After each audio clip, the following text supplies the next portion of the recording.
छान आहे. M M पक्का.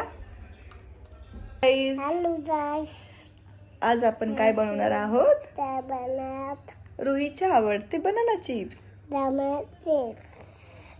चला तर मग बनवूयात आपण. आणि माझ्या चॅनलला सबस्क्राईब करा आणि फॉलो पण करा आणि लाईक पण करा.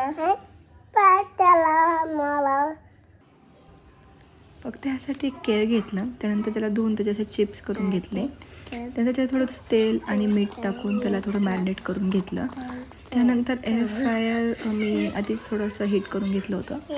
त्यानंतर मी त्यामध्ये केळचे ते चिप्स ठेवले आणि त्यानंतर मग स्टार्ट करून मग मी 180वरती थोडा वेळ ठेवलं, पण मी त्याला परत 140वरती टेम्परेचर असं मेंटेन करत गेले, कारण की त्याला क्रिस्पी होण्यासाठी तुम्हाला ते चालू बंद करावं लागेल.